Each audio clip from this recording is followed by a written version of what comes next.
KBC college of education. आज का हमारा टॉपिक है फैक्टर्स अफेक्टिंग लैंग्वेज डेवलपमेंट, भाषा विकास को प्रभावित करने वाले कारक। भाषा विकास को बहुत सारे कारक प्रभावित करते हैं। इसमें से कुछ मुख्य कारक इस प्रकार है। पहला, बुद्धि या मानसिक योग्यता।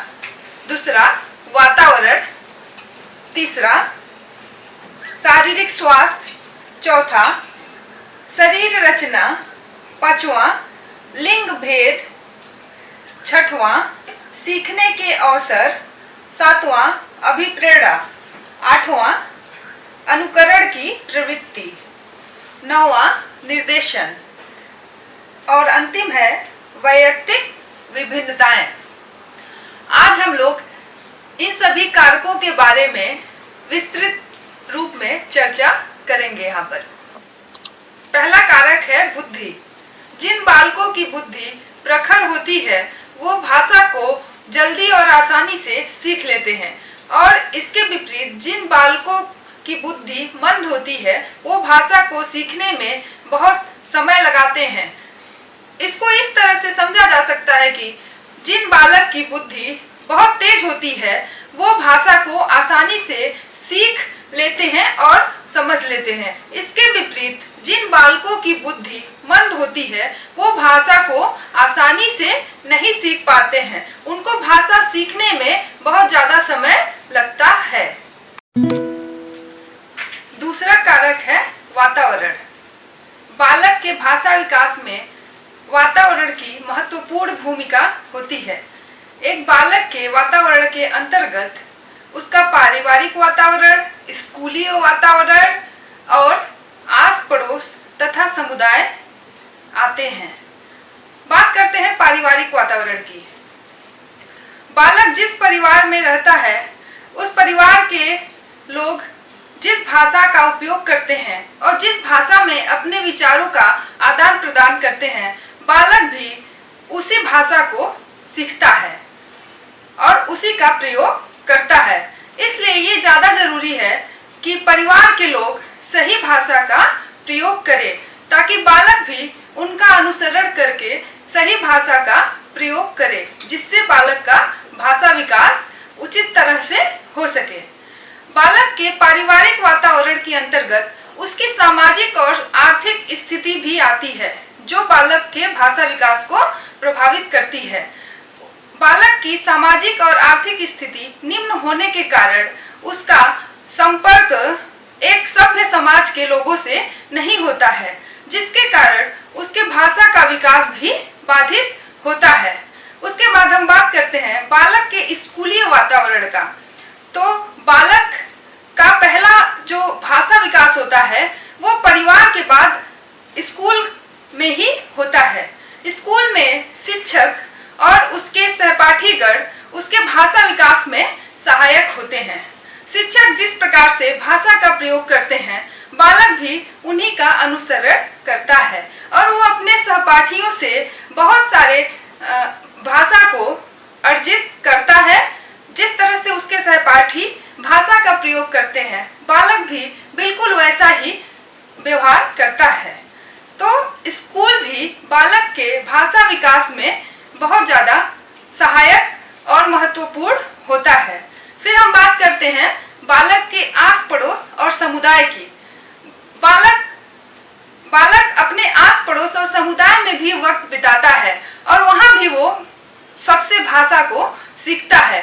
तो अगर बालक का आस पड़ोस और समुदाय अच्छा रहेगा, वहां के जो लोग हैं वो भाषा का सही प्रयोग करेंगे, तो बालक भी भाषा का सही प्रयोग करेगा। बालक भी भाषा को सही ढंग से सीख पाएगा। और इसके विपरीत यदि बालक का आस पड़ोस और समुदाय अच्छा नहीं होगा, वहां के लोग भाषा का प्रयोग अच्छे ढंग से नहीं करेंगे, गलत ढंग से करेंगे, तो बालक भी गलत ढंग से भाषा को सीखेगा। इसलिए बालक के भाषा विकास में वातावरण बहुत ही ज्यादा महत्वपूर्ण होता है। तीसरा कारक है शारीरिक स्वास्थ्य। स्वस्थ बालक का भाषा विकास तीव्र गति से होता है, जबकि एक अस्वस्थ बालक का भाषा विकास प्रभावित होता है। आइए समझते हैं कैसे। शारीरिक रूप से अस्वस्थ बालकों की जरूरतों को बिना बोले ही पूरा कर दिया जाता है, जिससे उसको बोलने का कम अवसर प्राप्त होता है, जिसके कारण उसका भाषा विकास प्रभावित होता है। शारीरिक रूप से अस्वस्थ बालक का अपने संगी साथियों तथा अन्य लोगों से संपर्क भी बहुत कम रहता है, जिसके कारण वो अपने भाषा को सीख नहीं पाता है, जिससे उसके भाषा का विकास कम होता है।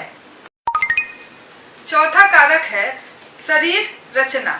बालक की शरीर रचना भी भाषा विकास को प्रभावित करते हैं।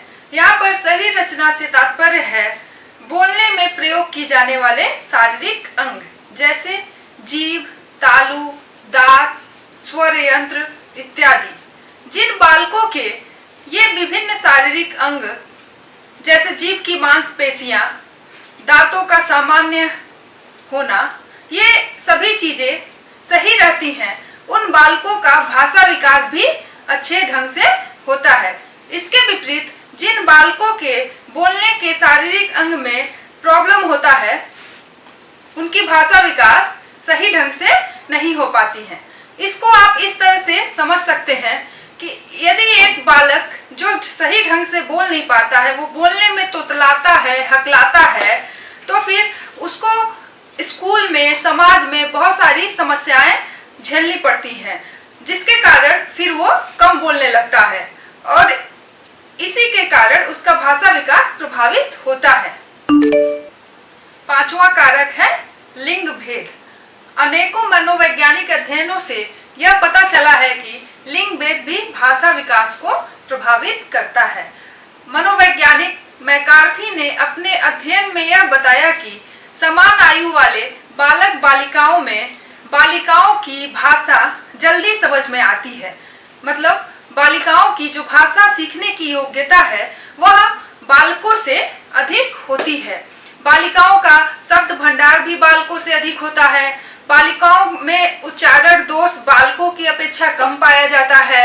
उदाहरण के तौर पर यदि देखा जाए तो छोटे छोटे बालक एवं बालिकाओं में बालिकाओं की एक शब्द या उससे अधिक शब्द बोलने की योग्यता बालकों से अधिक होती है। यह दर्शाता है कि लिंग भेद भी भाषा विकास को प्रभावित करता है। छठा कारक है सीखने का अवसर। सीखना भाषा विकास को बहुत ज्यादा प्रभावित करता है। जब तक बालक को सीखने का अवसर नहीं प्राप्त होगा, तब तक बालक का भाषा विकास नहीं हो सकता है। संयुक्त परिवार में जहाँ पर सदस्यों की संख्या अधिक होती है, वहाँ पर बालक को सीखने का बहुत सारा अवसर प्राप्त होता है, जिससे वह आसानी से भाषा को सीख लेता है, उसका भाषा विकास हो जाता है। इसके विपरीत एकल परिवार में बालक को सीखने का अवसर कम प्राप्त होता है, क्योंकि वहाँ पे सदस्यों की संख्या कम होती है, जिससे बालक का भाषा विकास प्रभावित होता है। सातवां कारक है अभिप्रेरणा। अभिप्रेरणा भाषा विकास में महत्वपूर्ण योगदान देती है। सकारात्मक अभिप्रेरणा के माध्यम से बच्चों के भाषा को बढ़ाया जा सकता है। जैसे एक छोटे शिशु को उसके पसंद की चीजें दिखाकर, उसे देकर उसके भाषा को स्पष्ट और अस्थायी बनाया जा सकता है। शिशु को किसी चित्र के माध्यम से उसे भाषा को समझाया जा सकता है। जैसे अ से क्या होता है आम, अ से अनार भी होता है, अ से अमरूद भी होता है। उसको चित्र दिखाकर उसके भाषा को स्पष्ट और अस्थायी बनाया जा सकता है। उसी प्रकार बड़े बालकों को भाषा का जो विकास है वो भी भली भांति किसी प्रतियोगिता के माध्यम से, जैसे वाद विवाद प्रतियोगिता इत्यादि के माध्यम से किया जा सकता है, जिससे वो उसके भाषा का विकास होगा और वो एक अच्छा वक्ता भी बन पाएगा। आठवां कारक है अनुकरण की प्रवृत्ति।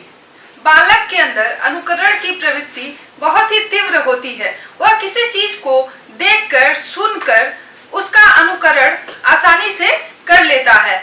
वह अपने परिवार का, आस पड़ोस का, समुदाय का, शिक्षक का, सहपाठियों का अनुकरण करता है। इसलिए यह ज्यादा महत्वपूर्ण है कि उसके परिवार के सदस्य, शिक्षक, समुदाय, उसके सहपाठी सही भाषा का और शुद्ध भाषा का प्रयोग करे, जिसके माध्यम से बालक अनुकरण करके सही और शुद्ध भाषा को प्राप्त कर सके। 9वां कारक है निर्देशन। भाषा के विकास के लिए अभिप्रेरणा के साथ साथ सही निर्देशन भी बहुत जरूरी होता है।